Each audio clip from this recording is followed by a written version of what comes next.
You probably remember one of Trump's first speeches where he says they're bringing crime, they're bringing drugs, they're rapists, to paraphrase it roughly. How did CNN cover that? Let's look. Trump basically called Mexicans rapists again. So they're insinuating that Trump called all Mexicans rapists pretty much. The Washington Post, they're rapists. President Trump campaign launch speech 2 years later annotated. Daily Beast, Trump defends calling Mexicans rapists. Finally, somebody telling the truth. PolitiFact, Tim Kaine said Donald Trump says all Mexicans are rapists. PolitiFact rated that false. Thank you, PolitiFact, for telling the truth there. But oddly enough, they weren't all over that, calling it edited out of context, and most people still don't know how that one was edited out of context. Let's watch this clip from Mike Cernovich's Hoaxed documentary so you can see for yourself. We can disagree with some or several of Trump's policies. I'm not here to talk about politics. I'm talking about what he said and how it compares to what the media literally portrayed him as saying. When Donald Trump kicked off his presidential campaign at Trump Tower, he goes down the escalator and he gives a speech in which he says, all Mexicans are rapists. This isn't just a general impression. I mean, this is something that was said repeatedly on CNN, Time Magazine, CBS, Washington Post, Politico, Huffington Post.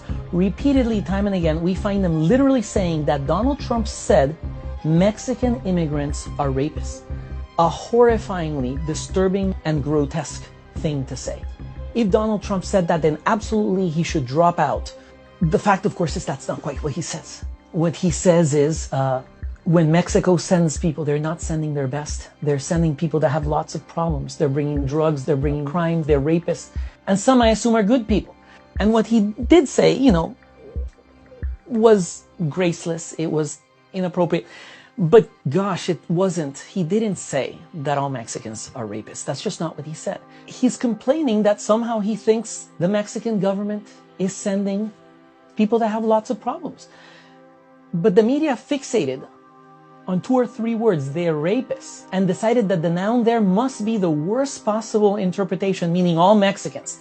Every single Mexican, children, nuns, old people, all of them are rapists. And what a shame that Donald Trump said that. And he explained himself repeatedly. He went around praising Mexicans in multiple states again and again, saying they're good people, they're wonderful people. I want them to come in legally. The media never cared. What they cared about was this cartoon to not echo a stereotype, create a stereotype that I had never even heard of, that all Mexicans are rapists. What's stunning about these stories, these memes, is that even despite their being so incoherent, the media is able to just keep them going endlessly by systematically neglecting every shred of evidence against the story and reading between the lines with everything that seems a little off color. And feel free to check out that documentary in full. What was extra disgusting and bizarre about how the media treated that one was not only that they created their own stereotype, which has been dishonestly fueling racial tension and division in this country, from the people who claim to be against racism and wants everyone to unite, they seem to always be stirring and fanning the flames of racism themselves. But what's extra annoying about how they kind of lied and took that completely out of context and even just kept adding on to it, making their own story, was the truth that they just don't want to talk about in that statement. A very liberal organization, Huffington Post, did an article in 2014 before Trump, and they just completely melted into oblivion. 80% of Central American women, girls, are raped crossing into the United States. Most news sources have covered the human trafficking issue at the border, including CNN themselves. So when we're talking about rape at the border, and liberal news outlets are estimating that 80% of women from certain areas are getting raped, I mean, that's a big number, 80%. Shouldn't be that hard to figure out what bringing drugs, bringing crime, raping, what he's talking about. But they, of course, left out the context of that and created their whole new stereotype that he never said, which is that he said all people from that country are raping people. So the point of this video is simple. If you hate Trump, then you just don't believe anything he says. If you love him, you think nothing else is real, everything's perfect. And this is a very narrow window when we're talking about millions of things and possibilities that if we want to grow and get better as a country, we can't think so small. That's my thoughts. Have a beautiful day, and I'll be back with more videos.